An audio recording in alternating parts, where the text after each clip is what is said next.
In 1883, the Brazilian Navy ordered an ironclad battleship, the Riachuelo. This was the cause of significant concern in the United States, where the head of the House Naval Affairs Committee said, "If all this old navy of ours were drawn up in battle array in mid-ocean and confronted by Riachuelo, it is doubtful whether a single vessel bearing the American flag would get into port."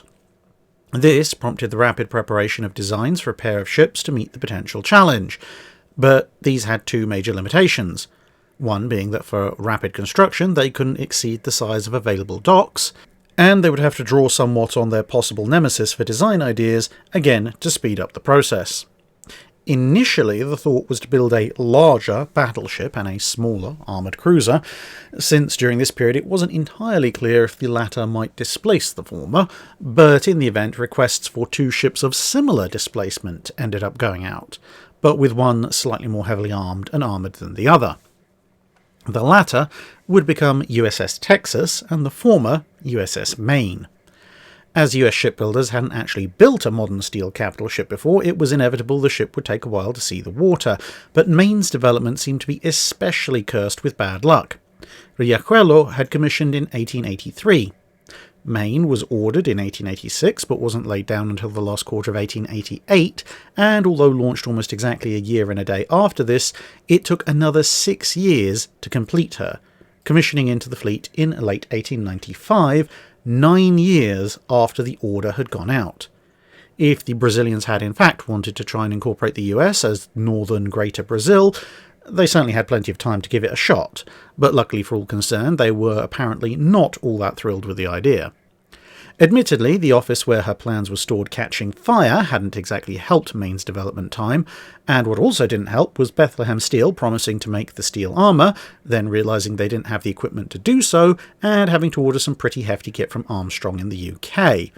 The alternative supply was plagued by strikes, so all told there was a 3-year gap just between when the armour had been promised and when it actually showed up. As a result, poor old Maine was pretty much obsolete upon commissioning.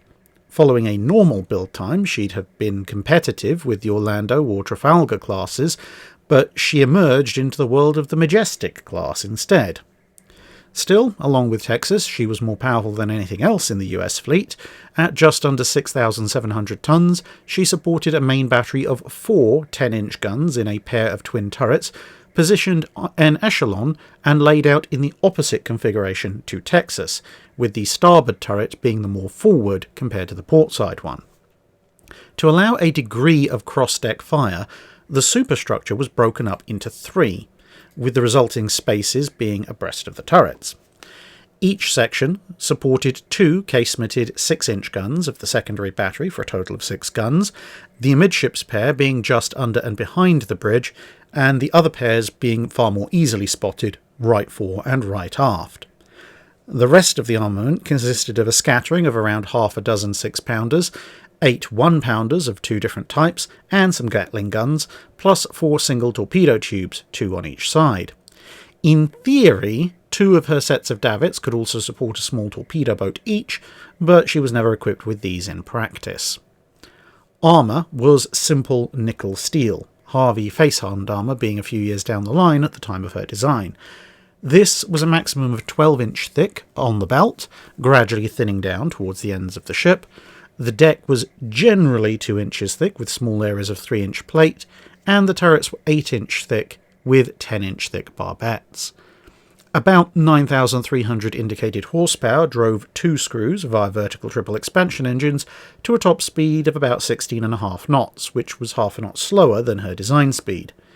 She was also designed to carry a basic sail rig, but this was converted into a pair of spotting and fighting top masts midway through construction. Having finally entered the fleet at the end of 1895, Maine would only enjoy a brief 2-year career with the North Atlantic Squadron before being sent to Cuba in January 1898 to keep an eye on the latest uprising in that country. In mid-February, she was riding at anchor in Havana Harbour when she was racked by a catastrophic detonation that destroyed most of the ship forward of the bridge, killing 261 of her 355-strong crew. As the crew quarters were laid out in the style of an old-school sailing ship with the officers' quarters all right aft, most of them survived. Whilst the immediate opinion of practically everyone in the US Navy was that this was some kind of tragic accident, the US media, led in particular by William Randolph Hearst, declared, without any evidence at all, that the Spanish had somehow contrived to lay the world's longest time delay mine under the ship for nebulous evil purposes. This started a spiral of events which would eventually lead to the Spanish-American War. Numerous investigations have been conducted since. The first two reached opposite conclusions. The Spanish one, based on relatively solid reasonings, concluded that a coal fire had set off the ship's forward magazines. The US one was very disjointed in its testimony, but decided that a mine was responsible.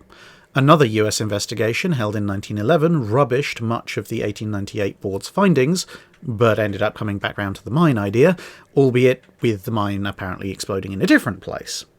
Admiral Rickover conducted his own investigation in 1973 that came to the same conclusion as the original Spanish board did, namely a coal fire setting off the magazine.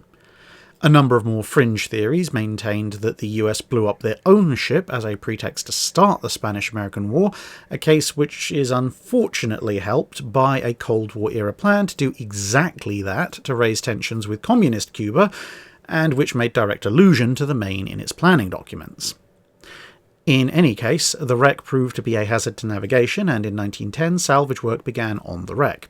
By 1912 the ship was afloat, the remains of the crew were removed for burial, and after examination the ship was towed offshore and sunk again. In 2000 the wreck was rediscovered in good condition, having come to rest about 2/3 of a mile down. That's it for this video. Thanks for watching. If you have a comment or suggestion for a ship to review, let us know in the comments below. Don't forget to comment on the pinned post for dry dock questions.